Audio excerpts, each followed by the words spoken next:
mbeera ne media consultant mwami Tamale Mirundi nkwaniriza ssebo mu program ya leero. Anti kakati nze nina byenjigiramu mu bintu bino. Ekisooka kya byonna nti wano mu Uganda tebawa bamawulire ekitiibwa. N'abamawulire nabo olumu ne batalaga nti balina amagezi. Twatandika programu zino eza talk shows. Radio we zatandika kwaliko muziki.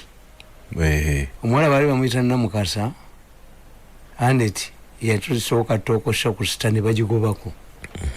Sekalala n'agikwata Wasimba. That's where I started getting money to participate in a talk show. Gasimba ganne bannamawulire. Naye nga bano abalala bonna balaba ki? Muziki. Byakatemba. Kasa radio ofunako abakatemba bana. Ngewedde. Lack of seriousness. Kyebula president abamawulire abayita aboolugambo. Naye nga mu nsi yonna tamanyi bye tukola. Era nze bano aba psychology nabaga nti njaba marketingira psychology. Abaana bange mbaleese wano. Naye nze nsomesa with a purpose. Naba agriculturalists, naba doctors, naba lawyers, naba psychologists, nina muno abalogo n'omulogo. Yakati bwaba awo tuliza public programs. Bano ba professor bemakira basoma psychology n'abasoma mass communication. Bote bavaayo nga ba social sciences, a professor of political science nga nabo byogera temuli. Kati waliwo nondebesa. Yasoma yanewunyisa yasoma history. Naye ya analyzing ku bintu. Abalabe baleeta be economics tebirina tachi n'abantu bawano bya mu bitabo. Kakati buli lwagwawo ekintu nga kino oyita abakugu tuzita public programs. Nitutula wansi nitukubalira ekintu. Tukugamba if you make a public program nabagamba nti singa NADS bagiterekamu aba group psychology kyali yangoyidde mangu abamaje. Kubanga the issue is not distributing. No. Issue ekubye NADS gye babijja nti buli omu mu Uganda muyala. Buli omu alina nasale bedi y'emmwanyi. Buli omu alina ebiti bya muwogo. Buli lwalaba projekiti. Kakati accountability n'egyebanzibu. Nti ayagala okusupplyinga amaje naye w'amaje.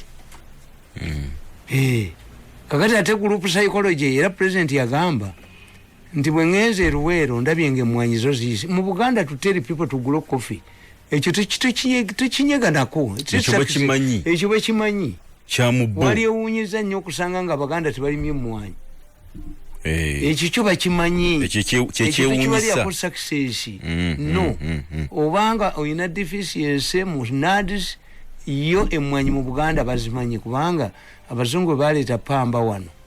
N'abamu abanyankola ensigo bazisiika mu kusigiri mu kyoto. Ne bazisimba ne bagamba abazungu nti pamba wano tabalawo. N'abazungu nabo ne bakuba ente zaabwe ebikato balime pamba. Kuba it was a cotton famine. Nti abazungu bali beetaaga pamba w'amaanyi okutambuza amakolero gaabwe. That's why Bishop Annie Barrow is more known for cotton production than evangelical work. Yajja n'ensigo za pamba. Kakati ffe bwe tutula wansi tubabalira nti ekintu kino coronavirus mubala. Nemmanya gy'alaga ne gyagenda naki. Ani nemmanya kino tekijja kukola na kino. Olwa gundi structural problems you have. Coronavirus wamubaze. Ye akatabo kaakano. Wangi? Akatabo kaakano. Aka coronavirus. Eddagala liirino lye nalwanirira. Erya corona? Kovanero. Lino eddagala gundi eri yayogera kadaaga. N'abaga nti eddagala wano professor yajja wano era mu katabo kankulaga. Ti professor yajja wano ng'omwana musoga alina PhD bakolaga ne magoola. Factory yaabwe ebaddewo nga bagizimba. Naye wano aba ministry ya health umanyi buli ministry wano ey'amaanyi erimu ababbi. Lino lyeddagala professor lyagamba. Lino lyozina lyo. Kovanero professor bwe yajja wano yababuulira ti eddagala limukozesa lyonna lita bacteria. This is a virus killing gund detergent ya virus. naye baba wandikire balo mu katabo kange kano ojja balaba aba ministry tebafaayo era ne mu katabo kange kano nkubuulira tibamafiya ba Uganda balowooza ebyo tulina okunaaba tulwanyisa ka virus kakati ekyokubiri walaja ali element ey'amaanyi Kenya kibasooka okukola factory baddekola kalawudde bagiggalawo wano nababuulira nti ababaka ba parliament abo bannambuuzi baani abagamba walaja akaveera ka walaji nze nalinda kibaladde kibala mafia tesobola kunkozesa mala kumanya nasoma tukiyita conspiracy theories. What if you are telling me is not true? And in many cases what these people tell us is not true. Nategeera ebikajjo bya abakola sukaali ggulu abakola walaji ebikajjo babigula sente nnyingi okusinga abakola sukaali. Kakati abakola sukaali tukiru competition tugambe nti abanywa walaji bangi ne bafuna bannambuuzi abanywa sukaali bagamu muwere omwenge nzinga mbamanyi era nze omukisa gwennene ewanga kataasa kasidi kali kiriya n'ennyondo n'ensuuluulu bw'oleeta ebyobusiru nkuttirayo nina akajimu enfulumiza abasiru ewange okusira ku conversation gy'oyogedde negati gundi situka yita wano waliwo akajjiko enfulumizaamu abasiru ewange toyita gye wayise kati soyogera ewange ebyobusiru nkyukirawo ne bwoba onywa kyayi kikopo nkikugjako omugenyi yes kubanga kakati nze ebintu byano mba mbimanyi kakati nabandikidde mu katabo kange muno naye mbaga nti omuntu ekifo ekituyambyeko twalibadde tetubonabona nga amawanga malala olw'ensonga nti omujasi yenna akimanyi nti bw'ogwa mu ambuusi gwe n'otafa oba owonye to fight for another day.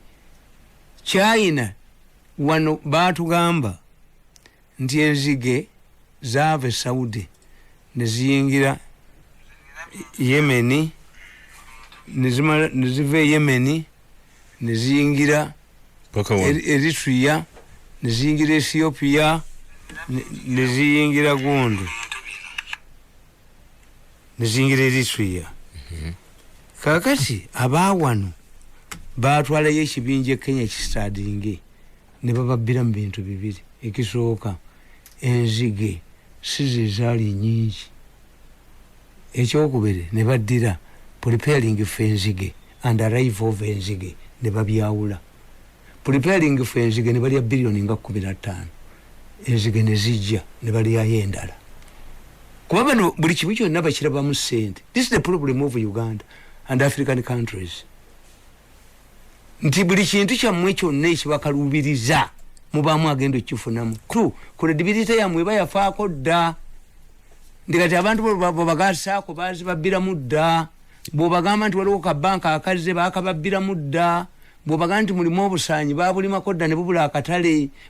Kaakati Ugandans to change their mindset is not easy. Baguba kuba buli kyobagamba kyonna wakyogerako dda ne bakikubbiramu.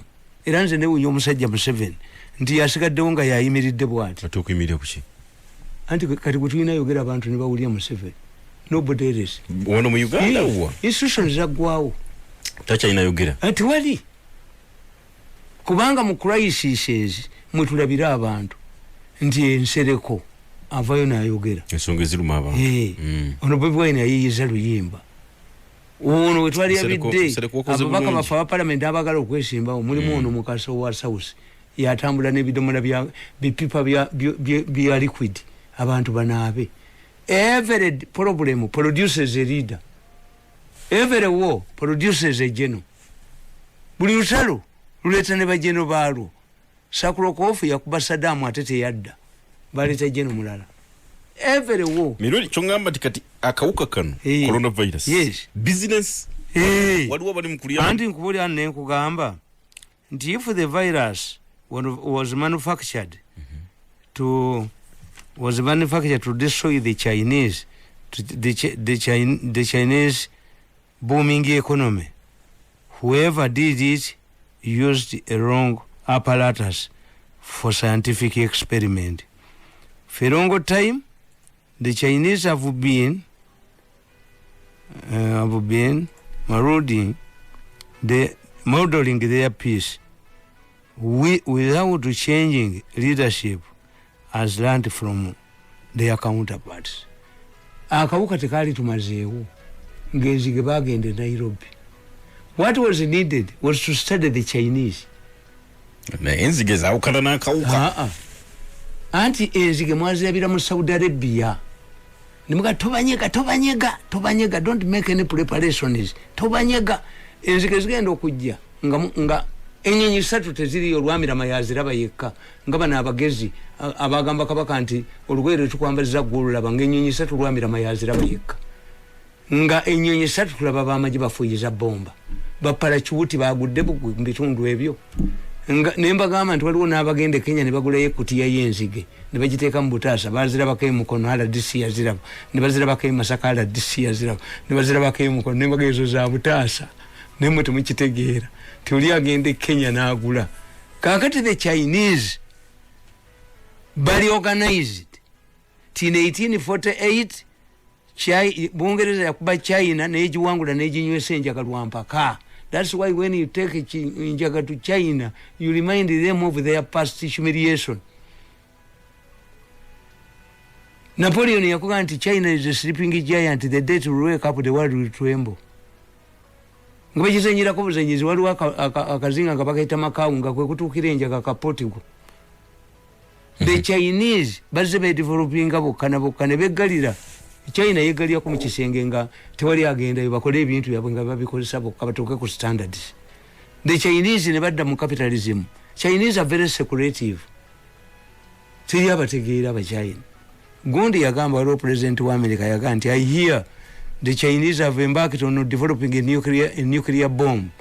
But if they succeed, all of them will go naked. By 1972, China detonated a nuclear bomb. Nayo nefuka Hong Kong kayamanye eri mu UN neja netulia kone ku Security Council. Don't joke with the Chinese. Kakati yakakola bwaba yali agala kutta economy ya China togisobola. Eyise mu bizibu yatoma buto binansi eringa mirundi atajogebwa. Self-made people are usually arrogant and they lack a spare parts. Tebabulirirwa. Nze yatoba na mawulire ngene ntunda ku street. Nemva yone nkole njoge nti onjona botwala. Bane baba 5 billion notwala nze kasasiro ngani yakulimba. Kimirundi agenda yo. Self-made people kati bana ba China ba self-made. Akawuka China kazinze. Nenga China yakakola. Ankuge whoever did it nze siri ku research baba akakola. Nibwe baba bakwekolya ne kawaba. Era baba kazinze. Kubere chewunyisa eri boba wona. Anti bo aba China corruption. I see African leaders going with their begging baskets to China without asking themselves how have the Chinese graduated from poverty with 1.5 billion people. Nimutuko basabamu China neto bawe mmere batali corruption italiyo ali ku minimal level. Baina punishments 3 yuwa marundi ona island tewali yali afute konga mulamba kusiba mayisa bakutta ngakusanze nenguzi ngolide nguzi however big you are ekyo bakisolvinga. Tebaina democracy. Parliament ya China erimu ababaka parliament ya 10 batula mwaka murundi gumu. Okuyingira communist party must apply. Many Catholics don't know nti area ekerezi ya China erimu abakatoliki million 4 tebali wansi wa Vatican. Balibe batulo butuze baganti unatuse ku level ya cardinal no buwedeza mu government emirimu gikolebwanga tewali bukumpa. Aba China bayina company 2. Bayina ya government bayina ne ya private mu babbira kina bagamba nti president yagabbiga wano ebaluwa je yagawandikira gaje twala mu government mu company yakabenguzi ne gamutwala mu bank etagabanguzi atuka yagabuze ebaluwa eri wane manager aginonya tayenga getunuddeko gati nagaga mujiwandike kati wano mu Uganda mujiwandike. But we must go back and consult Kampala. No wano mujiwandike yabaga nti ono musajja gumulina yigo mwepangirako eno bank esinga Uganda emirundi na mirundi tumono ne dobodebo fenga muzanyira wano mu Uganda nga bwabivuma. Era yagamba omusajja nti wekibange ebaluwa tebagireta wano ne bandeeta peni eno ogiraba ejja kusalako ku muntu omutwe no naye n'agamba nti peeni eno ogiraba bwe tebaleeta wano bbaluwa nga wagireeta neebule kyesikkiriza abakozi bange ejja basalako omutwe ambasada China yavaayo minisita gwemmanyi eyabirimu bamugoba ali mu advisors immediately we came back from China. So Abachina bo bakola toga nti Abachina bakola ebintu ebyammwe ebya sente ntono n'ebya Europe. That's why every city in a Chinese city, buli country where they buy ebya Italy ebya Europe ina Bureau of Standards ezamai sibi ebino Europe tekyakola kintu byonna bikolebwa China. So kakati Abachina baali bagumu nti twabadde tufuniddeyo omukisa nenkuga nti kagenda kugoya abayindi nekuga nti akawuka kano kagenda buyindi kagenda bagoya mu katabo kankano nabaga nti China ne buyindi zaawukana. Why? But India is engaged in a cold war with Pakistan which has done what? Which has forced it to invest more in the defense in order to maintain a military edge over its rivals. Currently, both India and Pakistan are nuclear powers. Rampant and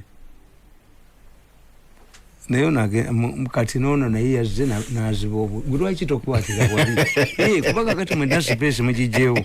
I'm not seeing bayino kukuba close shots ne kugamba nti rampant and stinking corruption in India wamanyi nnyo. China does not operate under elective democracy, whereas India is the largest democracy. Kati amawanga tugabala India kajabali nnyo baina sectarianism bano bahindu bano bachiba China is a united unit. Kakati neziyankuga bingi mujja kasoma nenkugamba nti mistakes mafia yabano ze yakola mafia mucha corona nabagambye nti enchima zaali awo enchima eramba boda nembagamba I've read everywhere enchima comes out ne wakayima mu Baganda tulina wakayima. But every society talks about a monkey. You are using monkey tricks. All the monkeys don't learn new tricks. Why is it that a monkey came up mu buli society? Kakati nkugamba ndi enchima zaali zitudde zigenda okulaba nga ekibira kikutta omuliro. Enchima enkadde ne zituula mu meeting etunaalagawa ng'obuto bubuuka ekyo ekimyufu ekyo kijja ddi wano tukizannyise singa ekyo ekimyufu kituuse wano bonga bali bafule enchima entozi abafulemu z'omuliro ziga nti tena ekyo kinyuma okuzannyisa. Kati bamafia ba Uganda bawulyanga ebiri e China ewali gundi singa atuuka wano singa bannange coronavirus bamuyita enzige. The first mistakes were made by government because of the mafia gang. Mafia gang Museveni mwetolodde bweki. Ogamba mistake eyakolebwa government? Yes, nkubuulira nti in my village I witnessed an interesting incident in my village as I was growing up. An old woman called Mulinywa died from a disease which has symptoms similar to those of coronavirus. Twaluyitanga olukonvuba. In my language we call it olukonvuba, oluyiro. Its victims suffer persistent coughing and breathing challenges. However, we had well-known cannibals at my village. Whoever shared Mulinywa's corpse developed oluyiro, which confirmed that the victim had eaten Mulinywa's dead body. Waliwo mukazi wafu omukadde nga mwita Mulinywa era yayogeranga nti lwendifa Mulinywa omwenge guli batta. Kakati Mulinywa yalwala oluyiro. Bino byonna si bipya. Olukonvuba sirimu yeyo anti olukonvuba omuntu yalwala nga nabula amaanyi agatambula. Ono gundi buno obulwadde simanyi bubuyita asthmas. Abaganda babuyita buko obukwata obwongo bw'omuntu gundi abazungu babuyina nnyo mu kankana abaganda babuyita buko naye abazungu babuyinako explanation. Hapana abalongo echuba baba janja bane bawona biguno is skin disease kuno okujja olususu nakati abalongo bamwocha abalongo bamwocha omanya abaganda bwe balabanga lack of explanation about something ngabateekawo kakati nkugamba the mafia in Uganda who take advantage of every calamity to enrich themselves so coronavirus outbreak as an opportunity to steal money.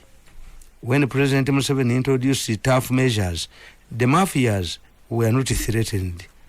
Borders remained open as well as Entebbe International Airport. The president allowed the people to enter the country on condition that they would be quarantined for 14 days, but pay for the cost of accommodation and feeding during the period. This became attractive to the mafia gang, who knew that they would influence the authorities to take travelers into their hotels. The mafia looked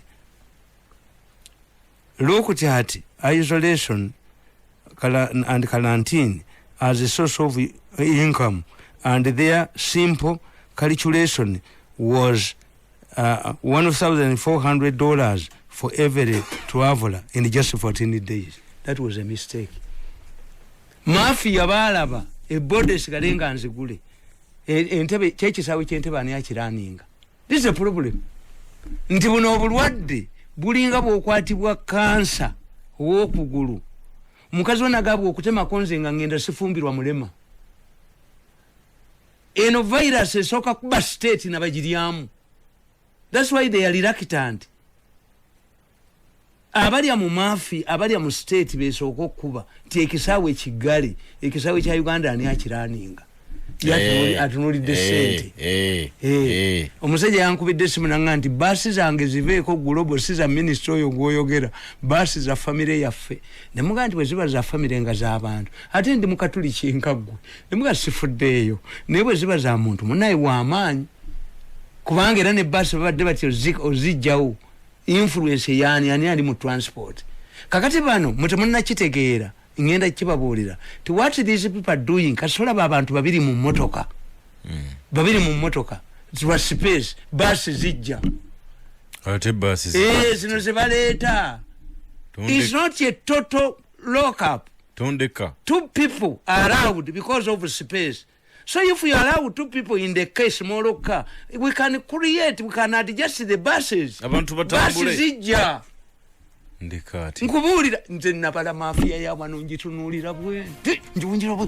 Tambale. Kino ekyoga nti mu motoka ez'obuyonjo abantu basatu mudereva kwa. Kitegeza space. Muberende space mita 4. Kakati what about the buses? If I'm bringing buses, bazigamba mu Agusito. They can even make adjustments. Kati kitegeza nti bus bajateka mbato space wheel. Ate bamazo balumya. Nabuzo omusajja ne mugambo wa police. Nga ndi mukamunye yange.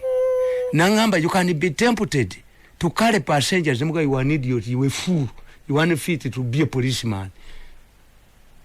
Do you believe that a man with this kamunye njireke kampangise? What am I dem kamunye yo? What is important? If I'm tempted to put in passengers, are you all fools? Go likuwano kwekaba wenva kugwe nyingira. Lwaki wa polisi omulala tagikwata? Omupolisi omulala tagikwata nga njitaddemu abantu. Naye the target is kamunye. As a vehicle is kamunye.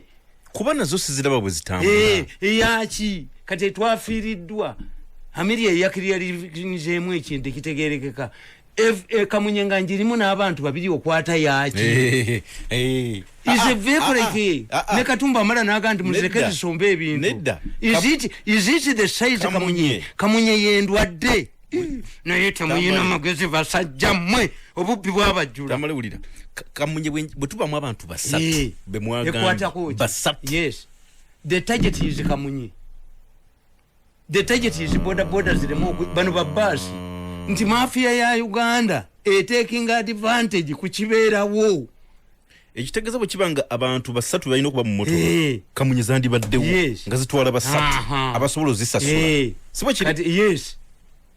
Era kankubuulire emmotoka ku stage genda wano ebusega emmotoka kati okugende Masaka nze I move okugenda e Masaka emitwalo 10 ateekamu babiri emitwalo aga omuntu omu motoka zikola taxi ziniza bulijjo anti emitwalo abantu babiri bali wiri okusasula emitwalo emeka singa Kampala abadde mu ggule nga bakola abantu babiri beka badde emitwalo gumu era ne bajje Kampala mu space Allah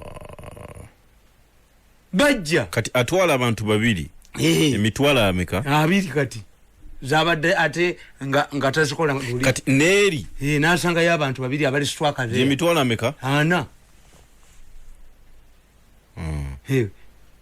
so ebintu bino bwe tuyanalizinga nti Mirundi ekintu kino kinumba mafi waliwo kye baleeta yes era bajja kuba nnyo ababodaboda amasasi nabo babajjeko kuba balina kuliya yaabwe gye bakoze overnight how nalabye president ng'ali staka how can you say that there is an organized group already nga tebasomodde bigezo byo bwe muli ku lusegere bwe bati an organized group nti bo bamafia batuula wansi nabagamba nti lwaki abasiraamu bali successful mu business nembagamba ekintu eki teri musiraamu ali mu mpeka atalina ddiiro ddene mutuula ku kakaawa na piraawo emboozi abataasoma n'abaasoma yo yintalakiti nti kita taasobola katongole atalina diguli asobola okukuma ngutodde emyaka aga nga UTC mwagiryamu ebinyeebwa UTC yagwa Lugunda ye Minister of Transport nga Leero ndi Alebioni etuwadde bus za bwereere ng'omusajja manager wa gundi UTC bamuyita Sonko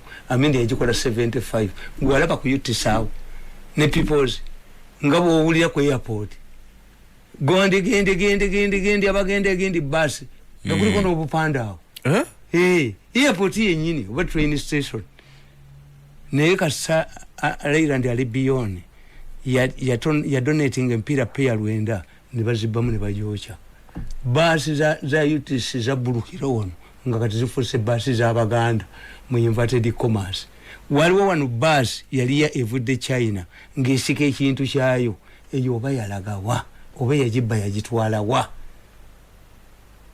waliwo omusajja mu kyotolaawo gundi yajja 2 incidents happened Otafiira ali Minister wa Internal Affairs najja ku UTC awo najjawo basi 10 eza police zebali bataddawo olwo Leero ndi Alebioni etuwoze etudonatingidde basi nga 8 incident eyokubiri grant basi bagiwa gundi suicide zigende teso zirwane suicide nagitemako waggulu bamuleeta tutatuga nti bakutte kirama. How did the buses disappear? Ebyamu mbazo byonoona ababutodda bazze temubayadde ekikumi omusajja omwa abbi kuba akozesa amafuta gabwerere ati komezensi abavuwazizza Mirundi nja kusigalawo every wo produces its gundi kakati nkugamba nti bano ekyaba akawuka tukafuna lwaki mafia twalwawo okukola ebintu nga okugulu tukulemedde kwa kansa kuba omukazi agenda kunoba tayagala mulema twagala ndo bena the airport remained in operation public transport remained in operation because buses zabo niko munyizabo. How many people nabagamba nti bano bonna abasinga obungi bayina emmotoka za mukamwa abayina emmotoka za taxi mu Uganda nga wabayise n'ebiwandiiko byabwe tebasukka 100 ndwachi ate kaki omusajja omwe ayinamu emmotoka mmeka kaki group nene ayinamu mmeka abaweze 10 bali bameka very few singa za ate kamunye tesula waka ebira parking bali abasajja bategeera nti amafuta ge bateekamu abaana b'owaka bagibbawo kakateria asuza kamunye wakawe kati kamunye jigalire egindi ekasese jigalire embala jigalire wojigana okutambula as they had said driver jagitundirayo naye kubanga abali wano cabinet ya elite some of these people have not invested bali ya buli cent babbi bali kumesala jabwe they don't know they are Uganda, they are detached from the population. The decision you make, have you found out its impact on society?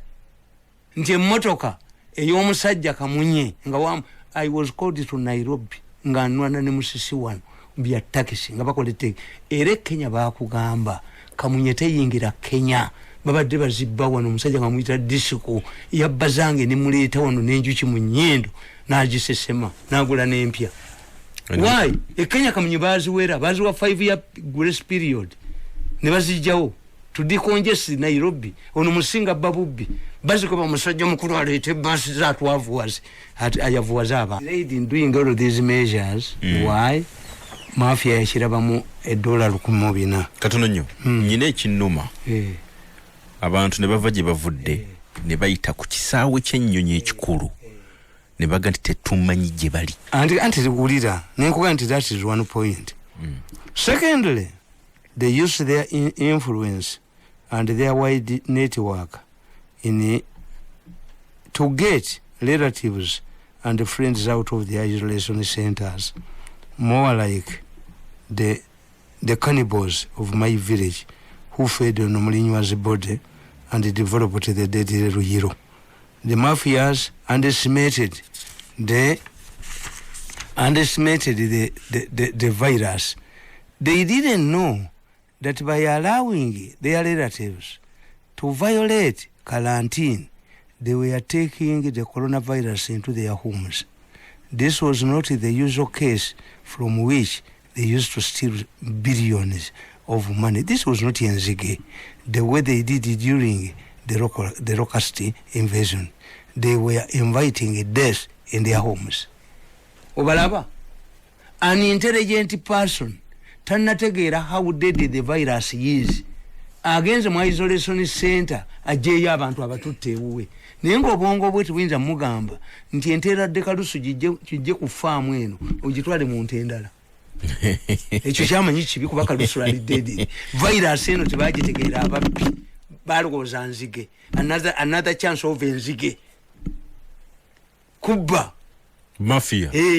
Nti nze omuvuka yava nnowe nankubira essimu naŋŋamba owaya ndi isolated for 14 days nti naye nga bannanga bala bafuluma konze nze siri musiru ngabo gwe tolina influence wano siri musiru ngabo nze sinza kuta muntu ayina ki sitwala nte ya gundi kyovula nabagamba nti bamafia wano nze mbasobola sekikubo abagambye teri kalusu is artificial.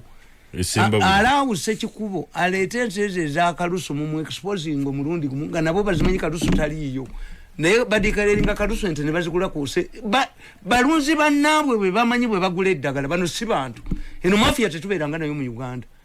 Nobiani could not kill a ministry supporter and Achole could not kill a UPC man or you see winger. But this one even undermine Museveni's identity supporters. Bano si bantu kanuka group kaba mafia tetubeeranga konako bali mulinywa nenkugamba nti on the other hand more like the baby monkeys I referred to junior immigration officials at the airport allowed travelers to enter the country for a fee, forgetting that they are also putting the lives of their families at risk. By the time the president moved to close the borders, a lot of damage had been done and Uganda will pay heavily for it. Bano bwe bategeera obujozi bw'abano mbumanyi nababeera nabo mu myaka 14 eyo mafia ewange sente yazije n'abana lwa mukaaga naleso nakuba essimu olwo bamaze batudde mu meeting yofuna abagambye nti Mirundi ajja batta mbunze nkwata 5 billion nziwe nanyini buyinza okubeera omuko obulamu bwe bwonna nalinjo mutwe bwe nti amanyo gayiike nze tobinkozesa one day rusina lweyiso ku kagali nga bamusindika mu kooti n'oyo omuvubuka mbalumirize 5 billion ze batwala buli wamu wonna bannasali baani buli muntu ali mu ssente ne sempijja bamukuba lw'emirama yakole neeyo ne bino ebyemmere byemugambe era balina kubajja okubayo dayana yakubande kundi ne balukwago ne bamugjawo lukwago mutenda nze saali baddeyo ne bawannakyobe naye ne bamugjayo mugundi muheresi so kakati bo yegundi eyo nti bano abavuuka bwe baategeera nti bano banoonya $100 ennaku 14 ze $114 nabo abali ku immigration baka mu kifo ky'olukumuebina anti be babavuga batwala leeta 10 nkute kubira abeewa mu essimu oba tulina essimu yange yiino nga tebamanyi nti ba mafia bale ba minister basatu waliwe yaja kweni BS mbuye nimuka mulikumu kazo no mukube muswaze mu bantu yaduka misindi. These ones must be sacked. They helped to bring this virus into the country and in their homes. Bamanyidwa. Sure? Yes, they are known. Yali yakalakasira kweni nimuka mulikumu bom kazo ono. Singanza na chikoze sole nali mutiddewo. Bwali butemu gwenyini. Hey, anti tebama baziyite enzige. They had the mentality of enzige. They did not understand this virus. Tebanga wo. Buli kimu wano babadde bakibiramu, buli kimu kyonna bakibiramu, buli kimu kyonna bakibiramu. Kakati kuruno balidde mulinywa. Kuno balidde mulinywa. Kati be baata ne bajja mu bantu. Kakati kyenkubulira nabagamba.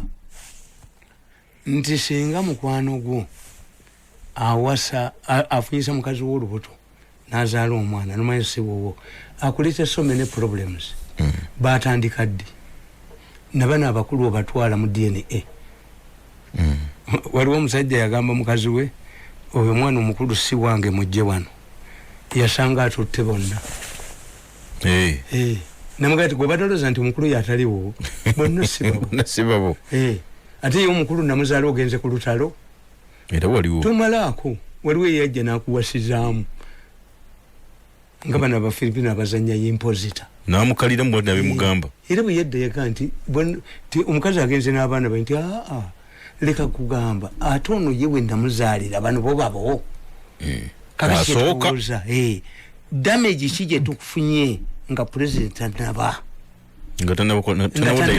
yes. If you can acquire it by lining in sugar in Gunde, supermarkets, if you can acquire it by traveling in a taxi, if you can acquire it in a window market, kati tugenzo kola decision izino nga bagenze nako bali bameka kyetufuna mucho kanti better late than never. Ekyokubiri, the encouraging story which these people don't tell you nti eriyo natuwulira mirambo. How come that the Ugandan situation abafe tebanafaako obujanjabi bw'amaanyi condition eri wano tebusobozesa kubeerawo muwomu gundi lindako kataba winter era babazungu kyebakoze abo balinda winter gweyo kalidedde ne Saudi eri mu winter embeera y'obudde gye tulina wano kyogamba nti embeera y'obudde gye tulina wano tesobozesa kawuka ku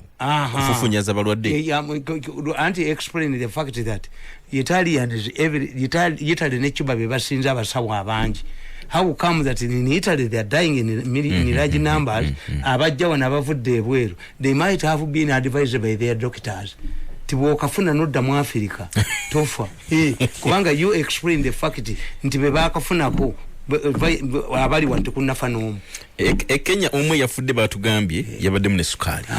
Era abazungu bakugamba weak immune system, endwadde zoyina pneumonia naki.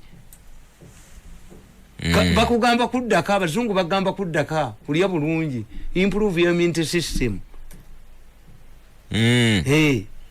Kakati ekyokubiri nemba tunulya bwendi muddi abasirikale abatatambulanga ko ne muba okukola operation. Tunoonya ab'e Dubai, toyinza kunoonya ab'e Dubai. These are not Dubai residents, but Dubai is an airport, an international airport. Eyafudde mu America ku flight number 1. Neyafudde ba converting Dubai balinye entebe Dubai 20. Kakati gwe buli loteka ekirango kuleti tunoonya ab'e Dubai nzisibali. Eyafudde ate bali batambuddeko kakati oli yavudde Makka najja n'abuligira flight Dubai ne muteke Dubai. Kakati let me simplify this. Singa omusajja ave Masaka nave jinja nava ne bakonvajinga mu taxi park or taxi park as you have been doing. Ne bagamba nti omusajja yazze nako we Masaka ne mugamba nti ababadde mu taxi park mujje ne kukagundi kuli. Even if I was not, I have never traveled. Omusajja ono wa immigration yali kabadde ku arrive gundi kapapula ketujjuza. Anti rekulaga from DXB to where did you start your journey? Ne mu bazungu bakubulira, did you visit bakuliko, did you visit any country before embarking on this journey? Originality matters. It's not Dubai. Na ate ne munyonyi wali. Ate ne flight number ne passport ne munonya banonye. Kakati olwo data je mwajja ku bantu yalagawa. Temusola giri retrieve. Application ya gundi mujina ya passport. Kakati yes. Okwato okitagazanga muliko decision ku immigration tebwabaddeyo. I just speak the bono bwe baleseewo kubanga buli ayingira akapapula kasigalawo wane bamukonya mu passport collectively bali babujjawo kuba bali banzo yali business aboku immigration babujjawo to kill data ekitegeeza abalwadde bali mu bayitirivu bane muwulirize we must prepare anti yatandika ki nefuka pandemic we must bless ourselves for a worse situation. Mirundi kubanga twaleka ne bayingira ekisawe ekikulu ekinyonyi eggwanga tusobola kufuna data ow'abantu abayingiddemu anti ekyo batugamba when you see an intelligent person conducting himself like a fool is not a fool abayina kyakweka ate bo bwe baba boogera era ndi musanyufu nnyo nze ndi musanyufu nnyo ku kawuka kano oba kanantwaliremu nange kantwaliremu naye ze wake up call first of all mbalaba nga musaba katonda any asile problem referred to God you are admitting that you were a criminal, you were sinner. Skategedde buli musaba katonda musabe katonda's intervention God's intervention to solve a problem which you have created yourselves. God mumuwairiza bwerere kafero yagamba nti naye ogenda nti stani yanke mayakusangawa.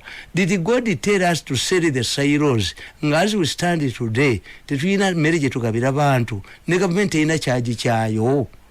Nalabyo omusajja ku social media nga baga nti shuwere 15 ninga nti do even an illiterate buffoon had oil stores that could keep the country for 6 months. Do we have storages, oil for storages? Tetuyina nkalira fwe batugamba abazungu nti the role of a state is reduced to 4 things or 3: create stability, security, put up infrastructure, amasanyalaze okole gundi investment park, and levy taxes. Bonga babina nti kakati Trump asayinize $2.2 trillion to help his people. Does the government stop on revenue? Does the American government stop on this?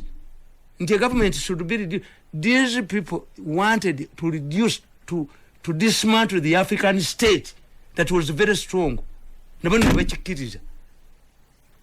The more as long as you keep free movement of people and services across the border, Kenya ya impound is a motoka ebyamafuta ebijja mu Uganda ne Rwanda nti bibadde tebisasula.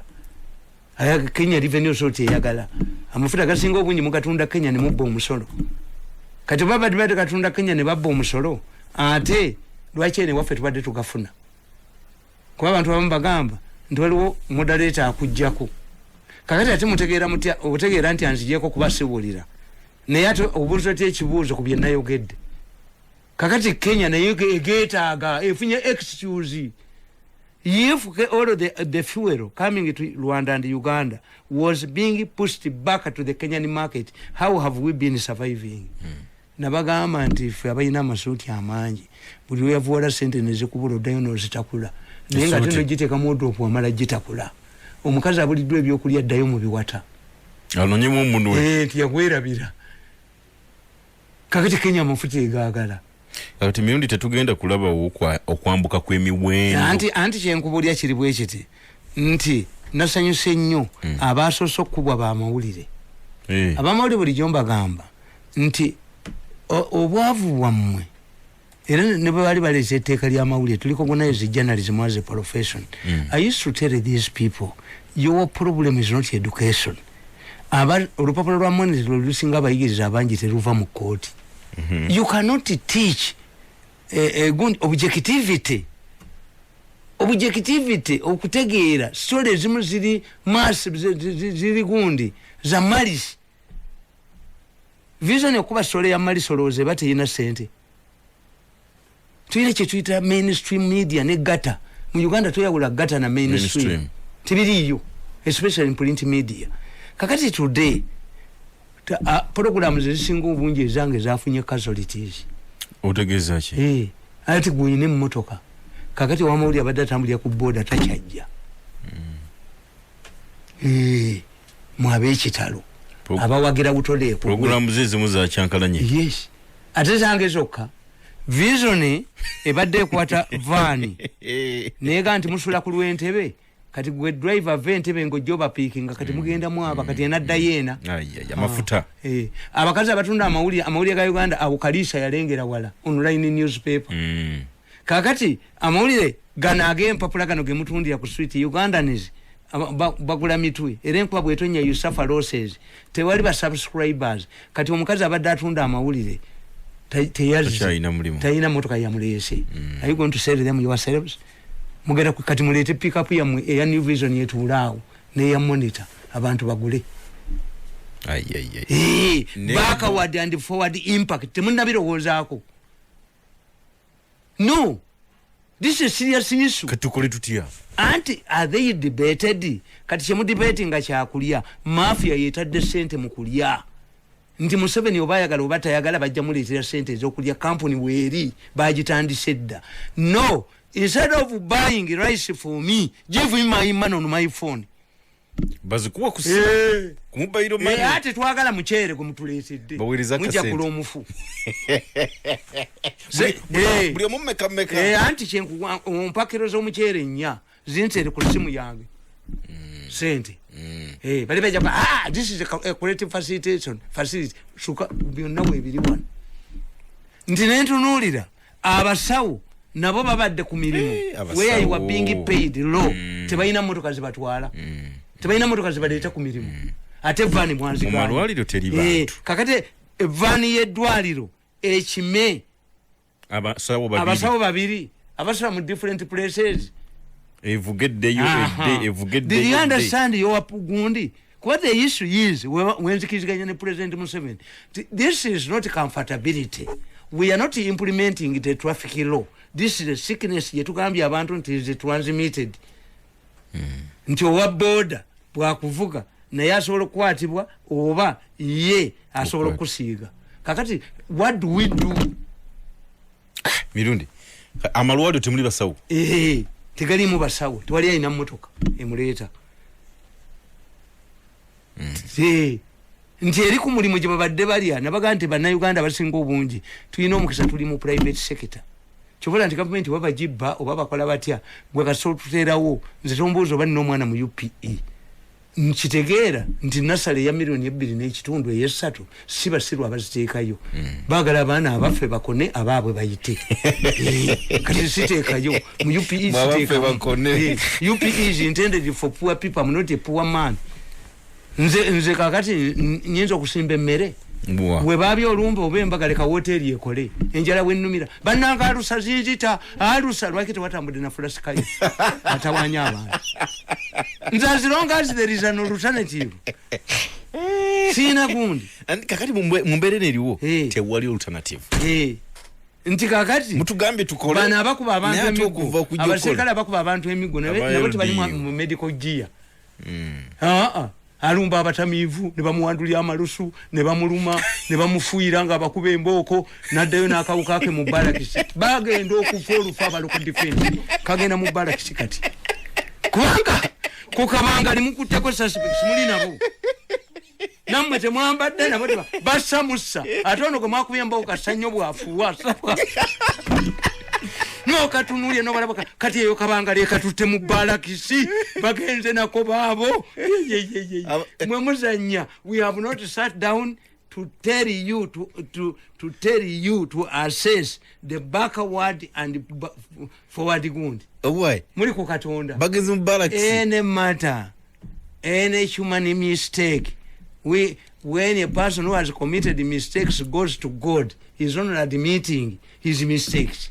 Wamata abayirudiyo nabalayi bakubaba taina wadika masiki taina kamasiki ogenti amwando ata akubaba no fomu kambabuli tumo baganda kasoma omuntu agwe ensimbu mwena muduka buddusi batuga nti bwafu omukano ogunuusa nawe ensimbu zikwata tovola babe ensimbu bagwa mu kyoto ngani mama walaba tomukwata nadduka nomuka gwassa gukwata kakati bano balumba abatamiivu ne babejakalira ne babaluma ne babafuijja amalusu nakwata sente nakuba nateka kupiika apo naye tayambadde enyindo ziti naye agenderako akawuka ne bakajja mu bbala ne bakatwalira ddala mu bbala kikagenda ogoya abo ojja kubanga bano cabinet yavadda ku bantu tekakati nalabye maama wange Amelia agamba nti muggulewo abantu bwe baba bamanyi nti eriyo abaguzi baggulawo. You don't tell Uganda to open his shop. Bwe balaba ba people nga mwe bali mu kibuga bajja kujja. Kati omuyindi oli akola sukaali bwe baga nti abebikajjo basigaleyo nabo bantu bategera nti buli akolera mu ggulu kwega ebikajjo biri mu eddagala nti nedda. Omuyindi akimanyi nti bwe tuba tusoma trade union erestingidde e public holiday tubisasula mu ngeri ya njawulo ziba sente endala. Omuyindi akimanyi nti sukaali bw'aveewuwe mu factory alaga mu kikuubo. Ab'ekikuubo be bamugula ekikuubo kyadde bakigadde abaserikale kikalu. Kakati ani amalawo nabagamba nti mutunuulire ebintu bya Uganda. Gundi eno factory yali ekola sigala. By the time Museveni came yali leading taxpayer. Naye nga waliwo agula ebbomba ya sigala munwe. Kakati abakabine tebakimanyi ti omusajja abadde ajja Kampala n'agujja mu kikuubo n'agulamu ensawo ya sukaali emu n'agiteeka mu kamunye emabega n'agitwala mu katrading center n'agipima n'agenda nga gundi gulamuzi 1000 ateekamu 708 sukaali tawera asobole okujjayo cost season. Kakati today oyina kubagamba tasobola kuteeka kujja na mmotoka y'abantu babiri ajagule kutiya ya sukaali emu ekitegeeza nono wo mu kikuubo tayinza kujja sente ziremere mu ki nenga n'abasolo jigule kutiya sukaali ya asi muntu nkugamba owa trading center. Kakati ate bwe banaakola nga bagamba mukwata abantu 10 tugule ka pick up munnaabwe ajja zibabbirako mu kkubo nti abasajja banzibye kuba ye kalicha yaffe ono wembalala abadde jana amatooke ku loole tukayita mwaga ebyo byonna nabikolako mwaga luleberako enkota 45 nga kuliko abantu 10 buli omu yataddeko nkota ze era ziba nnambi waliwo eyatemye ku kikolokolo waliwo eyajeeko envundi waliwo eyajeeko kino. Kakati gwe ekibuye ne bakugirako agago gegaba waggulu. Omukazi ono atunda amatooke taba na sente zakuweerawo ze wamulekera wiiki ewedde zakusasula ataliiwo ajje mu katale atambula atya taliiwo. Kakati n'abo ab'amatooke ab'ennyama bokka be baawonye nti ab'ennyama balina boda zaabwe zitwala ennyama okuva mu lufula mu bibokisi abajja gituusa. That's the way to go. Nga Kaliisa bwe yakola naye ate nabo bagituusa baane bagendo gino ku ka trading center mu kyala abantu bajja kutambula bajje bagigule we babadde bagigula inkamu yokka yebalemesa tetubadde ku double Z. Kakati ebyo byonna twafuna time to discuss them. No kati tunaleta policies. Why? Kubanga tetwatulia the Chinese level nti kali wala bano ba mafia bano baga nti nga balinga obukimu obuto nti ekyo ekimyufu kijja ddi wantu kizanyise tufunye yenzigenda la waliwo enzigenda lesize tufunye yenzigenda la balwemirama ne batuula balina gurupu yaabwe buli nazino we zinaayitya wonna balina omuntu gwe bagenda okukubawo. Ewange batwala billions naye ndirabako nalweso nga alumiriza omuvubuka oyo ng'ali mu kagaali bamusindika olwensi ekyusa ate. Era nakatabo kagenda wandiise nti people power nti sisaba Katonda ebyo gundi ku mistake ze neekoledde no nkulaga bulazi nti God through his visions oba miracles akulaga nti mama Wakira tayange nti mutani nti mutabani oli otya nti yendi nti mva kulaba muganda wo nti naye munaye ndabye alla andaze ekintu kye nali sisuubira nti kiri wa mama nti nze ne mukatu mukunde fenna ebintu by'abasibe tubirese ku reception batuganye okuyingira. Allah. Kakati tumukunde ali ku 3 bali ku ludo n'ekitata babonga. Who knew this? Bwe tubaga nti ndiraba ko nalweyiso nga bamusindika kagaali alumiriza omuvubuka yatwala 5 billion ankanyuge kasasiro nja kirabako. I see it. ng'ejjoogo limuweddemu ekyennyanja kivudde mu nnyanja. Era mbabuuza, why do you think that all of these people who are trying to remove Museveni are his relatives or crazy people? Abantu kuli okumpi baba kumanyi. Because these are the people he has given him money. To carry out a serious campaign for presidency, you must have money. Chivola babye buli wamu. Bobaloza n'ababaka ba parliament sente, n'abaki sente. Kakati mbuga yejje n'agula ambulance nya. Ne bamwandika ko bistole ebifune bakola ki SK mbuga. Kakati today abakazi bazaala batya. Kitegeeza nti coronavirus bwe yazze yali dendala. How do these people go to hospital? Abantu basinga obungi badde bagetambulira ku border. Natuto omulwadde erubaga nga ate military ekuumayo. Nika kati military ekuumira kyeddwaliro. Ndowooza bale nti oba okubbayo abalwadde oba okulweta obulwadde obwo. Abantu ne baŋŋamba kati abanaalwala bagenda kuddawa. Ne baŋŋamba nti ezo essimu ze baataddeko ezo tezivuga. Kubanze nkugamba. Nze kennyini nagikubye emirundi 7. Anti kyenkubuuza. Ne nkugamba nabagamba dda nti mukolere ku principle yange. Bw'olaba omusajja ayambadde ekkooti ey'ebituli n'essaati ey'ebituli n'engatto ezikomerera ennyumba, kakati kyenkubuuza kiri kimu nti andaweyo ogisibirako nti ndamuyuba vesti. Ze ennamba ezo zezikola. Bo balina purobulemu. Dokita agamba atya nti muddeyo amuoverload mulago. Amwe muddeyo we are over teri protective gears. Katesting kati bakayina. Even in America kafulumye kati. Mirundi. Naye bazibba. Muzeyi bazimujja ku kiti siki. Ate ekiri ba ministry baagibala ne bagigoba mu lukwago. Nze lukwago ne nakyobe mbasabira mu ngeri ey'enjawulo. Katonda obwongo bwe yabawa teyabumpa. Nti nze lukwago eyasoma obusawo ontwala mu education singa nalaga dda wange. Ndi nakyobe baziba mugoba ne bamugoba ate kumweresa am I going to protect it. Nga si criminal. Naye because baagala omujjawo nti ajja kubuulira president ebiri mu gundi. Eddwaliro bagobya abantu. Emulago. Nga baga nti omujjuzo kumbe tebalina bigema. Tebiriyo. Ate ebyo ebitanda bimulaba bwe tutuuka ku level ya China, minisita ajja kuba essimu nti reserve those beds for my relatives and children. Nkubuulira. Eddwaliro limwali mugenda okuzimba ku mukaaga weeriri. You were paying interest y'omukazi in trillions ze mwasingayo nga parliament. Bwe byapa bibiri. Amini obimubuulye ne mukabuli yenyeenya. Nti wali wasobola okubba gavumenti nti ebyapa bibiri. Nadde mmanyi nti eddwaliro n'atuula mu ntebe n'asikalamu permanent secretary. Nabadde mmanyi nti. Bwali ogwe permanent secretary oyo atubulya nti yagula ebyapa bibiri. Ye mu property yakagulamu ebyapa bibiri emirundi emeka. You are jokers. They thought coronavirus was like any other area gundi. Eyokuliramu sente. This is deadly. It's deadly. Tetulinawo ddwaliro ligambwa nti lisobola okwandulinga cases. Anti China yazimba mudalira kati gadismantolinga. Nkugamba nti Chinese example twali badde ffe tetunyiga kuba tulina gwe tulabye. Nti the Europeans balowooza nti kawuka ke China. China is more organized. Ne Trump yagiyitanga China virus. China virus. Ate ba Trump abo bagezi. Kati in 1848 government zonna mu Europe zaagwa. Kakati Trump ezo za sente zaali zizinga naki. Ayinza kubanga yetakafaako zibuyambi okudda mu ntebe. Because leadership emerges in difficult times. Nti Museveni bwe babba obulunga Semogere n'agenda mu parliament ye yagenda n'abulwanirira. 5 years later nga nanyini loole yali emabega ye Tani Boy Semogere. And so has come up to risk. Politics is a risky venture. Byayogera babikola batebikola na ile eddoboozi etuwulira. Kasita yo baagikula neggwaawo. Honorable Nsereko. Mengo n'abagereka yekka asobola okwogera ono yafiira mu ttafaali. N'afiira mu kyapa mu nnyumba. Sajja yayogedde. Nakwezo ayogera ki okwogera oyogera ku lisensi tu. Mumujjeko. Ayogera ebyettafaali bye. Mengo yagwa. N'abagereka onuli.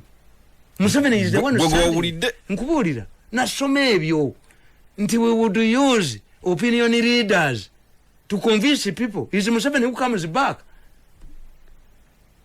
Kubanga ne bannaddiini we baagwira si be baagamba nti it is our initiative okugala amakanisa n'emizikiti yambala bayita nabona waliwo omwana gw'okuba ennyuma bw'ati n'azuukuka ye yamala okubakuba anda alikozesa ekigambo kibina isija kikoze waliwo gwe batuga obutuzi ekyo sijja kyogera kankirikemu kivuma nnyo so Baby Wine yena yawo akabyeyo kyayinawo ayimbi bano balubalala kati bogende wakujja Kimbowa ayine emmotoka yejjudde eddagala guga nti wa obuzibu bwe tulina ebyo ebya address bikola muyenga akuteyakabaze bikola muyenga kunjala ende bali waka batudde abagagga luli abadde ajja yeekwasa ngenda ku mulimu nazze tuyina emirimu kati babakutte mukazi amukutte ejjiribwa toyina gy'oddukira kati Bakimbowa bali waggulu abalubalula kokoliroko abakyala basanyufu abaami webali waka. When it comes to the ordinary people, they are good marketeers. I mean, ndi worried kuba ordinary people nga bogambye embeere ene yitiddwamu eti anti kakati nkubuulidde nti okulya iranze nkimanyi nti abaloko defense bajja kwegatta n'ababbi bamenye ebizimbe mu Kampala bagambye Museveni nti criminality eyitiridde kati wabeeyo abakuŋŋaanya bamenye ebizimbe mu Kampala Museveni abawe ssente nabagambye nti kusaasira byayogera ebyo si musiru abamanyi Museveni we bamukwatira nti kusaasira byayogera nti ebivulu byaffe tuwe ssente omuyita musiru bamanyi we bamuvumbagira kati abamutuma okubyogera weebali abamuziga abamusoma kakati wano nkugamba nti ffe ekyatuyambye ekiri bwe kiti nkugamba nti Professor Sarav Niyaz was a godsend katonda yamutuma. The Baganda have a very good proverb that says etafe etaya mugenyi. This proverb was derived from a Chiganda tradition of slaughtering a goat for every important visitor or a long time friend. The host would present a goat as a gift to the visitor where it was still alive, and the visitor would decide whether the host should slaughter it or not. In many cases, the visitor would choose to take the goat home for either breeding or hoping to get many more goats from it.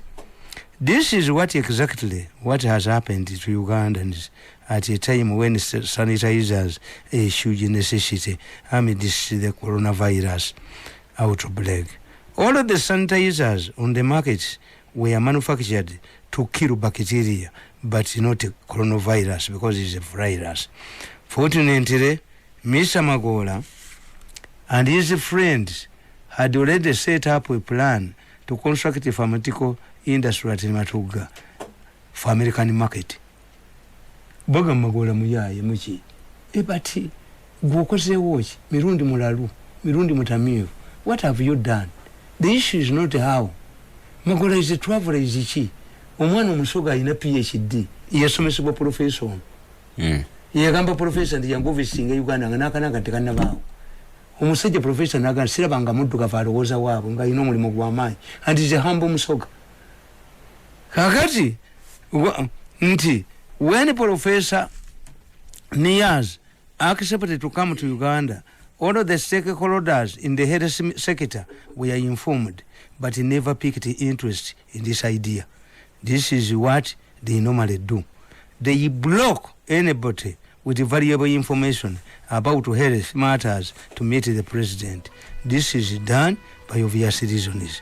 When officials from the Ministry of Health showed disregard to his appeal, Dr. Magola and his team approached Speaker Kadaga, who picked interest in the matter.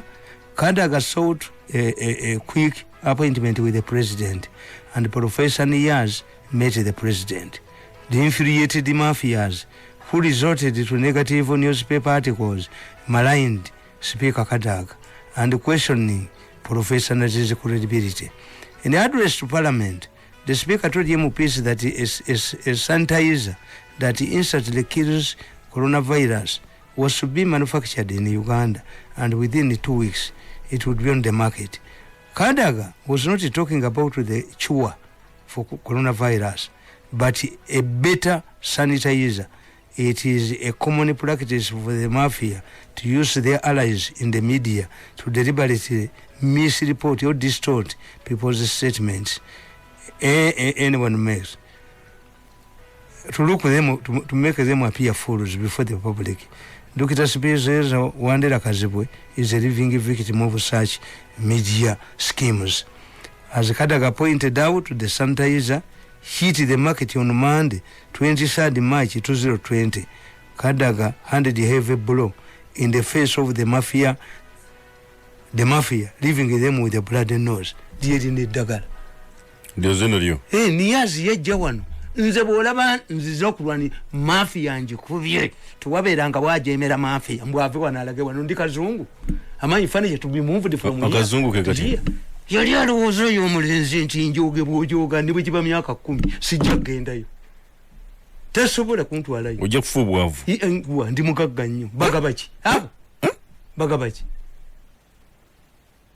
nti ffe kakati president yenyini yakoze ekyokulabirako na reducing staff ye era kyembabuuza tibomba badde 10 ku mulimo embeera nejjanga abatano bakola omulimo abatano bakola kyokkomawo anti bakola ki ate boba na kitegeeza you have been tukita under employment obadde toyina kyokolawo ku mulimo gyobadde you have been 10 people at a workplace.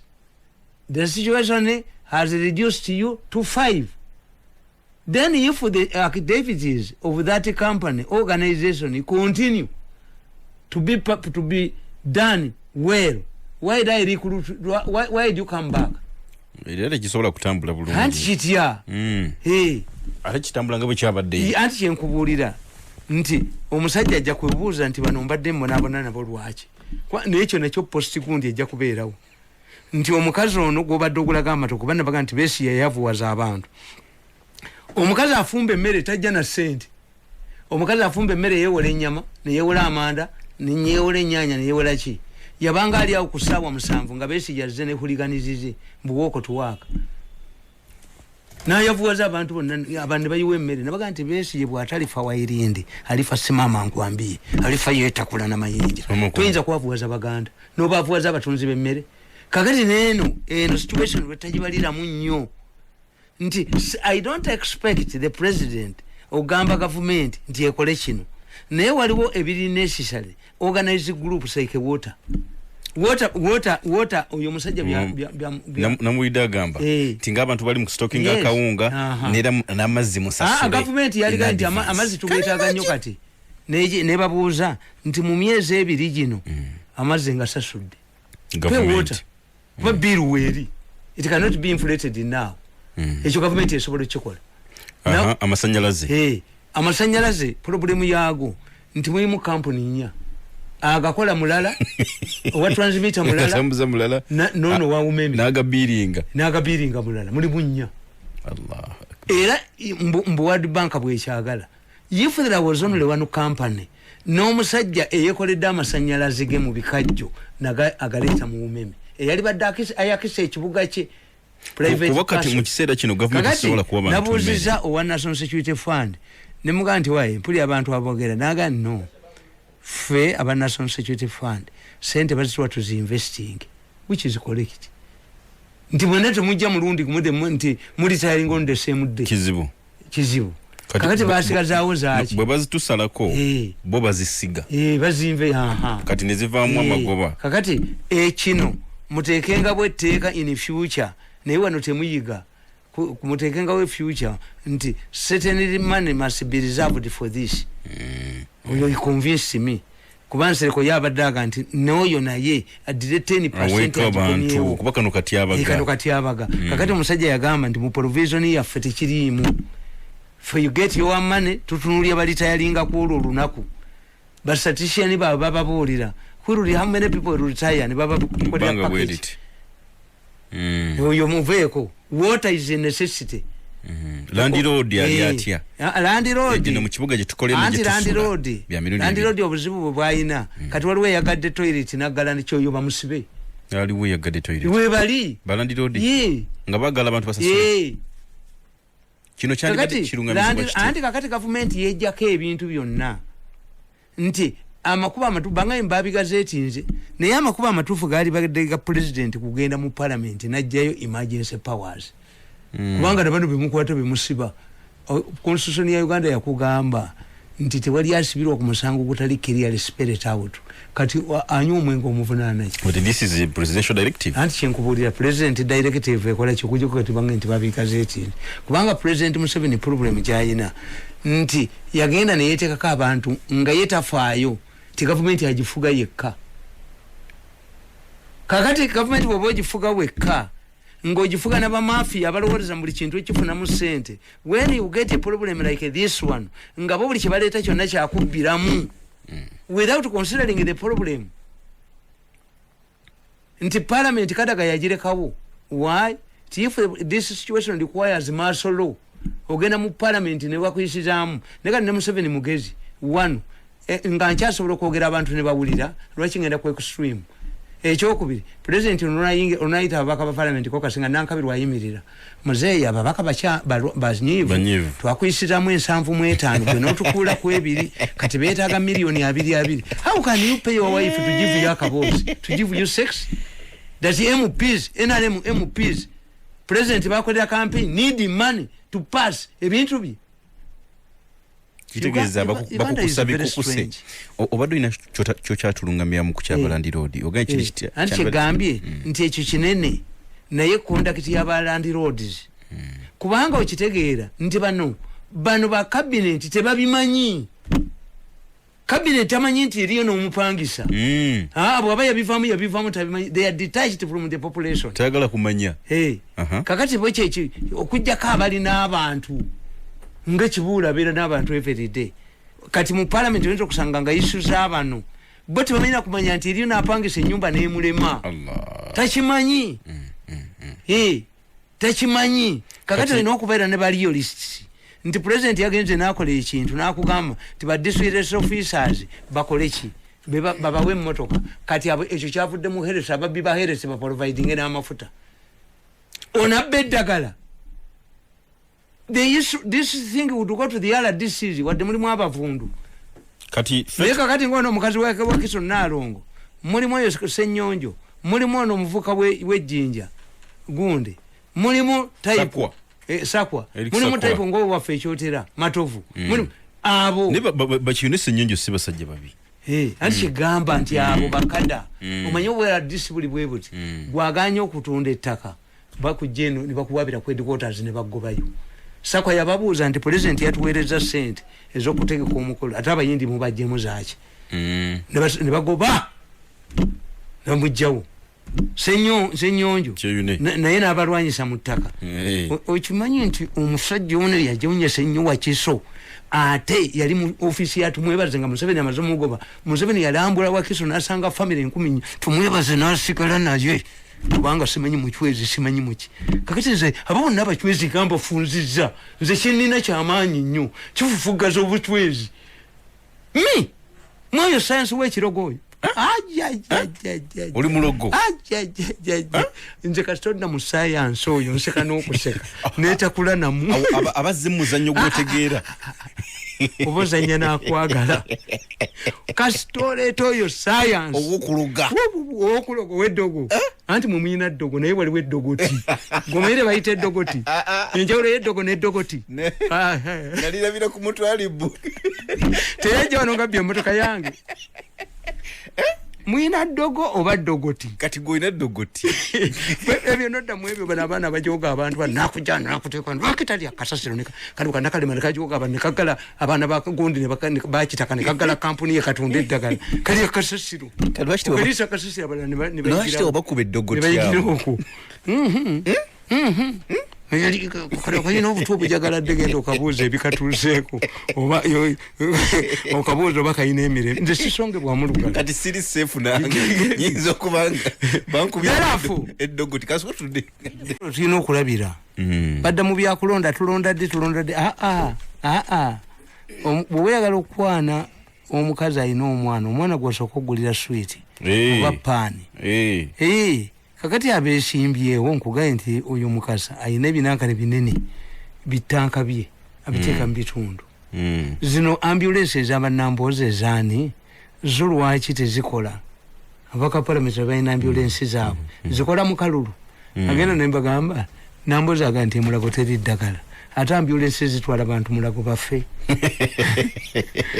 ombuga ayina ambulance nnya eri akoze n'eddwaliro ne bamuwandikako malisira nze abamawulire bano njagala baavuwala ennyo babonaabona ennyo njagala abamawulire babonaabona akasajja nga kakulubye ne kakuba kubandiwaakube kabonoona ngotusabira bubi. Yes, this is not your objectivity. Amawulire tegabeera mu malisi ekyo si mawulire no nti kakati mmwe olwokuba muli baavu kakati amawulire ye Kalisa ali online the Nairo Post yali affected tumufunirawo okujjako abajja okugawandiika kakati balina okunoonyeza ki entambula kati mwababadde subscribers tebaliiwo kati mwababadde ku bakazi bano jona buuza omukyala ne muganda naye gwe zootya ova mairo meka nti ttaano nti zootya kubanga olina okupangisa emmotoka olina okukola ki olina okukola ki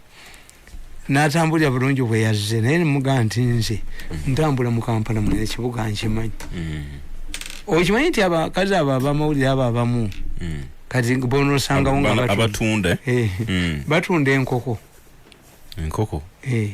anti njaga bagiyita nkoko bakakomera badde manyise gwe usanga wali omusajja ayina ebikajjo bye ebyagowa bina bibeera ku kigaali yena ebigaali bikomewo n'obulago bukomewo and how are you going to move kubanga akalago mukeetiko mulimu muteekako nono neweetika ne mutwala babiri etteeka teri kukwata and how are you going to take the patients to hospital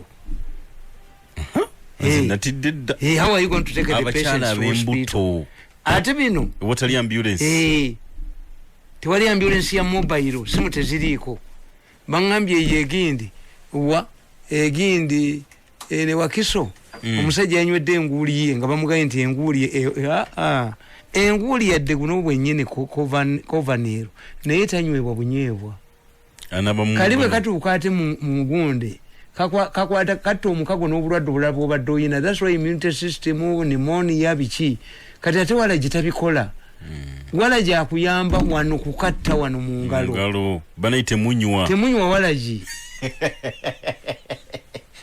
kati bagenda ganti kabaka kusanza onywamu nedda eddagala liveeko kati walagi yalinye naye nga abo bannamboze baali balwanyisa walagi nze nga mmanyi nti babikajjo gwe nobaga nti walagi wamba bamuleke anti obuveera butta abantu obuveera bukola butya nali mmanyi nti ebikajjo bano bakompitinga na bano ayiniyo kakati temunywa walagi naye omusajja yanywedde walagi we n'agwa ku kkubo bakubidde ennamba ezo okuva ku ssaawa 3 ez'okumakya ye basi walagi n'amugwako ku 12 nga tewali mmotoka ezze Allah bobalowooza coronavirus yamusudde ennamba mbunfu nze sitawaana nze ennamba sitawaana kuba manyi era nfu nze sitawaana I'm not encouraging you discouraging you naye bempulira bonna abagamba nti bazikubyeko response yabwe is the same nange zekenyini nkugambye kuba tebayinza omusajja ali impotent abamugezi akwana nnyo naye ate n'agamba abaaloogi nti mugaye nti ruumu ziweddewo kakati you don't blame him kakati bano bwekye bakola bateekako ennamba naye nga teziriiko why ojja babulira keesi nga nabo facilities tebazirina kubanga gavumenti yalisose negamba nti ba medical doctors bo tubawadde bupikipiki bubu omugende medical doctor yavugika pikipiki ke agendebwa mu ddwaliro abendwadde endala bamusangeyo kakati bombi doctor ne patient bali incapacitated tebalina ntambula mulwaire makalu mumulinga bagamba nti the coming of ne sirimu bwe yajja nziku ye yawona enziku yabula naye endwadde endala zasigalawo kati coronavirus toga nti bwe yazze endwadde endala zabuze malaria waali atta akyali kira disease ani wali kakati nawulira baga nti ababadde ku mpeke bano ali kumpeka ngali ku treatment kakati empeke takyasobola kufuna kutambula yogenda zijja so you are going to kill more people than you would wound yatenga banafu kubanga kino China ba mafia ba wano aba planning eggwanga bakitunuliranga enkima bwe zatunulira omuliro kituuka ddi eno. This is another chance of enjiki. This nebatula mu meeting nebatula mu kakati kwa kankubuze ku golf club on local defense awuba yempale tebali yote batudde emotoka zino zimula bizikoze jam zaawo bayina amabala agabo batula bana Uganda nabi motoka bayina ziragawa bukirabu je buli bano bawuba mpale balumba bano bakubba mu sente musajja ataddewo abaserikale be bana uti nabaga nti ekimansulo kirina teetaawo ekimansulo kibaita ekimansulo kimanyi kingambe abawala abato basitama nga bali bwereere mulaba agasajja agakulu agasika entebe galabe galingize basalo ne bafuuwa bwati ne batikka omusulo waggulu baki kwe kumansula bamansudde naye kikuumibwa bukuumibwa na muntu ekimansulo kya mitwalo egi batikomya bbala zonna eziriwo ne bakwata bano bamalaya bali enate simanyi mugundi mabiito bunonya nkumi zaabo 2 bunonyaki bayoola bano wali tebakwatawo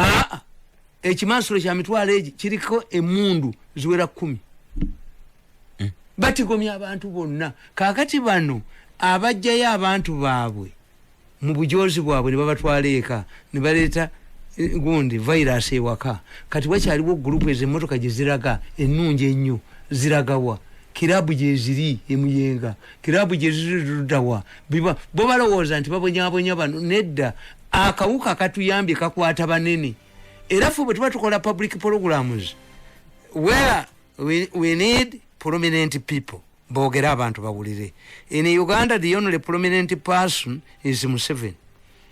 Kategori yagiri mu bwongo yawulirwa institution endala zonna nade ndaba Kenya yazikuba kutaka prime minister jana yogera guli najja nayo niwono muzeya ina kuvaayo buli kiseera andi bali bayina kibayita politibulo politibulo mwenna mukiziganya nti ambassador wa Rwanda mu Uganda Major General Mugambaye byayogera nowe kigali byayogera nowawa did agree kakati bano bamanyi okugamba Museveni akulekayo Museveni yinza okwogera ekintu n'akulekayo n'oswala nze nabagamba nti nayogera president emyaka 14 why abatandeseeyo if I arrive at a hospital nga taata wange mulwadde singa akyaliwo nempereza amawulire waffe ekalagala nti taata mulwadde ku ssaawa ntusewo essaawa 3 that's why mawulire tugamba Kampala Mande nti agamawulire gosoma gaani ga Mande naye nga oli ku Tuesday kakati nze nembaga ndi bane taata mulese mulamu naafe eddakiika 3 nga nvuddewo oba seconds sirimba taata mulese mulamu to ombuuza when and when he did die kakati Museveni as a leader he is flexible ayinza okuga nti kakati the issue is decongest Kampala abantu bonna bave mu group buli omu adde ewuwe that's the good bino nasibicho kakati ate bangambye mbo olwokuba Museveni teyamensoninze babugaali abobugaali batwala abantu basomba no it was a misreporting, a distortion by the police, traffic police. Eyamazogulibwa if an effective total ban onuka munyaze vehicle egali nayo owegali naye bw'ababu yina abusiigo ono adaike naye mbwa bicycle zikyakola. This is not comfortability. Balabiko mundeeba nze bakola strike eyo eyamayambala nakubira Katongole esimu ne mugandi Katongole nze information jennina abanene mwebali ababbas musajja mugagga nnyo tinze tulemaganiddwa musabye olusanvu n'agaana naye we mba kumacha wange ng'emmotoka zange zikomawo kamunye nti bazikuulamu ebisumuluzo zikomawo mukwekalakasa yes kwekalakasa ngenda ku stage ndabawo abefuddisa akafuka g'abeesi yagayayi nengende nenkwata ejjambiya yange okugiwagala kisula n'omusulo gwa bebi wagala ejjambiya nenjiteeka wano mu makendegere nenkwata endomola yange eyasidi nensululu ezange zakola togulanga na mpira gwa kali ugane motoka yange okukola kuba nategeera the police that was supposed to encourage transport ye yazikwatanga to have an effective strike bus ziyingire kandi abantu kyebazeemu nti make sure nti yokamunyetera bikako ku kkubo ebe erimu abantu oba teriimu tupuluvinge wa Museveni without kamunyandi boda the city can operate tuyingizewo basi zaffe munoonya bukyayi basajja mmwe munoonya bukyayi era nze mbeewuunya nti gwe yakyayibwa abantu oleete n'omwana we naye asikira obukyayi bwo this is what they are doing. They don't know that they are hated. You are hated. Ate kikulesa omwana we kiki mu parliament gwe kennyini oli hated wali bakyusiza n'amanya ne batategeera gw'obabbidde bali ekwezo. My other book is digging a pit to cover an old one. Obye ku bantu n'ofuna ssente ate osubira ssente ezo zikozesa ate obagulemu kalulu oli mufu. Digging up one small hole to cover up the other. You remain with the hatred. Okay. You dig one pit to cover another pit, remaining with the hatred. Once you steal money from the public, you remain with the hatred. Toleta mwana wo kusikira bukyayi bwo. Nebo bati bakitegeera. 14 dakika kutoka ku ssaawa 5 ampuliriza tuli ku mukutu gwa Pale FM kulalya mutwe wa bulijjo nze Nyombi ndi ne mwami Tamale Mirundi gyosinzira okutwegattako wano bwemba ndaba Tamale wali genda bawo nti lwamirama n'omwana we kayigula naye aleese omwana we nani kakati naye wammwe mukyayiddwayo neeno babakyawe munaddukirawa kakati where are you going to go? ebyenfuna buli omu wano mu Uganda abitunulira mu ngeri ye transferring ku family yo. The Kenyan families tebabbangako by'abantu. Kenyan families bagula bintu gundi government ya West German ne ya Bungereza zegata ne zibawa pound £500,000 ne bagula ebintu ebya ku bazungu ng'abadduka babava ne gwe tuntumula bantu oleta basi n'ogoba abantu n'oleta kino n'ogoba abantu n'obagoba mu ttaka n'obakola ki ate oleta n'omwana wasikira obukyayibo abakulemu okutta kati batte omwana wo. Where do you sit to reason? What type of reasoning is this? If you were hated, why do you transfer the hatred to your family? Gwe weekweke kati bakole ebirala bagende muri yo business gwe obabbidde baleke bagende muri yo business. Omuntu asikira kitaawe aba bamwagala ng'eno gyensonze. Omuntu okusikira kitaawe kitaawe baba bakwagala ng'eno gyensonze. Naye you are hated ng'eno gyensonze. Omuntu asikira kitaawe ensebe eyagala kitaawe salikoledde kino naye Mirundi naye gwe oli hated. Noleta ne mwana we naye abeere hated. Kwega abaawo naggwe kutta batte omwana obusungu ensi bwekuyinako obumanyi omanyi awunya tamanya nti awunya awunya tamanya nti awunya nze mbabuulira mugamba baga Mirundi awunya lwaki tamanya nti awunya ate kivundu kiri ku ye yakimanyira atambula nakyo. When you are hated you don't understand that you are hated. Kuba abajja okusaba sente especially ng'olina ku busente buli ejjaku va kuba Mirundi wano wana kaluwa kama zedda. So therefore nti we must have, I think Parliament, as the President has done his part, Parliament must sit down bansere kaabo baweeye ebirowoozo bino to alleviate this problem.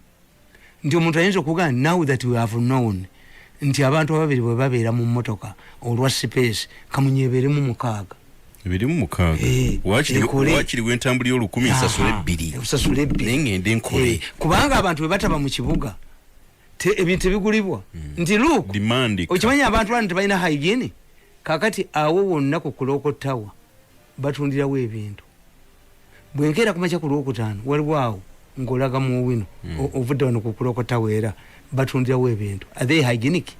Naye olyaga nti bw'ogula awo bo batunda bulungi ate okusinga ekatwe akatale k'ekatwe ezo engoye bamuzijjamu kubanga engoye embaga zawedde embaga zagaaniddwa abantu babadde bagula ngoye lwambaga okujjako ffe abagula fashion tesaati yazze yeeno kati yeeno tugula fashion naye tuli betono we are very few kakati ebyo ebyengoye tewali gwe biruma n'abaano bennyini if you go to Parliament to discuss to evaluate president byakoze on the impact of society mujjabira bansereka agamba ti amakampuni agalina ku sente gongeze bano ye uhuru yeche yakoze yaseze ku bantu be sente ku bakozi ba government n'abasala kuziyamba abanako agenze mwadi bank okwewola to alleviate poverty the impact asaze ku misolo niwo kiki yanti amakampuni gaabwe mafia yera bakino mafia ino kutula wansetegeere this is not enzige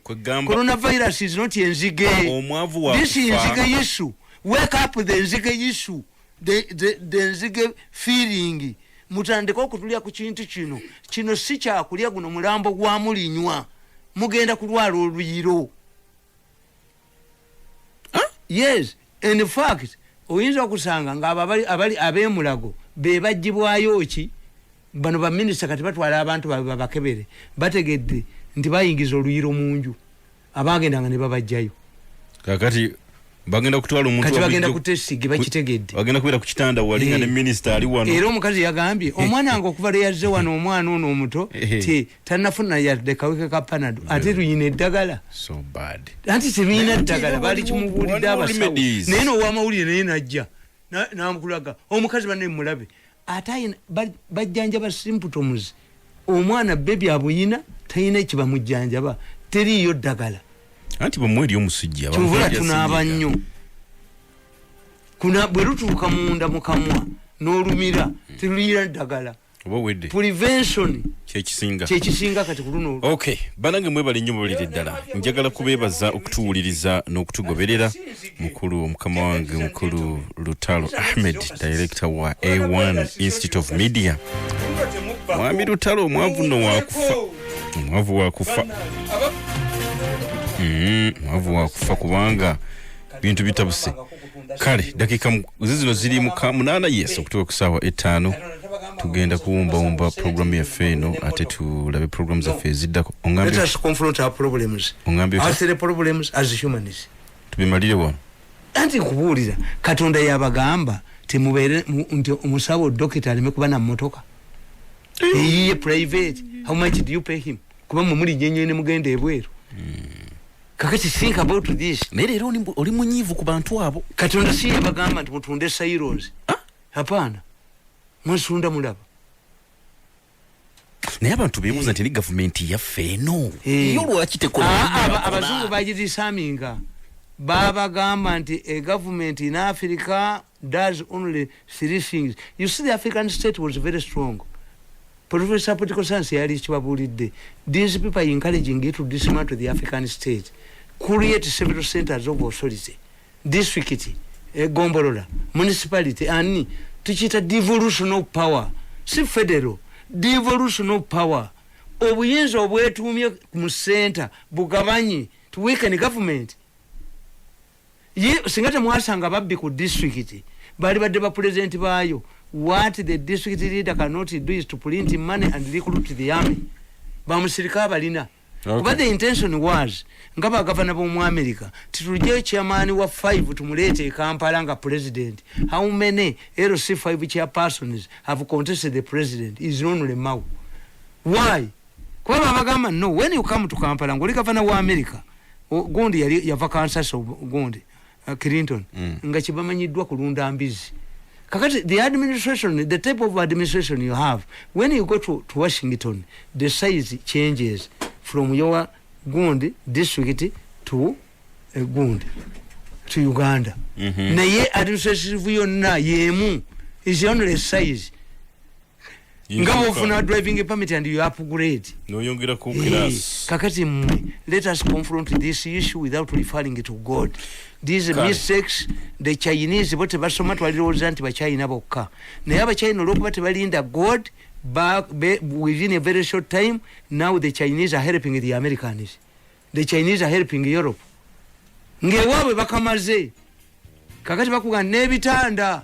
Ebitanda ne gundi byonna ne bulangiti nesuuka bana abavu muri era bajja bijja waite myezi mukaga nti buli yebika kusuuka yate bana akaluka face to banangu mwavu alapi omwavu wakufa akati aba Africa badduka bagende China balabere futi bano bibabadde bakosa ba China nesebo bagezi babitisse nabo ne babiteeka n'etwala mujje mukime oketi waitewe myaka emeka myezi 6 anti bakugenda nti enziga ate bwe zimala okujja ate zina yezi zigoberera zina amajige gabiise this sort enziga type kakati kino coronavirus ne bwana avaawo enkya ayina we must discard the post coronavirus the impact of the virus okay.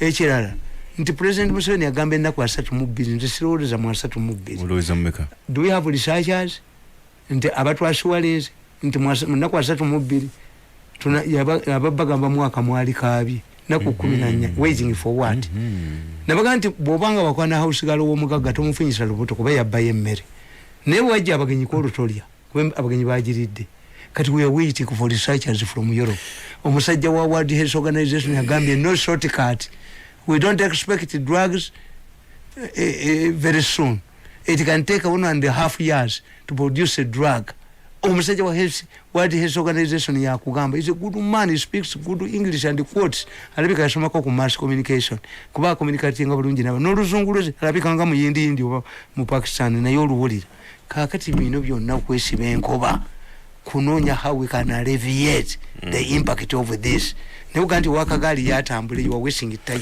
toyanze ampuliriza bwe tubadde bwe tutyo Joel Yalwama Kanyomozi wali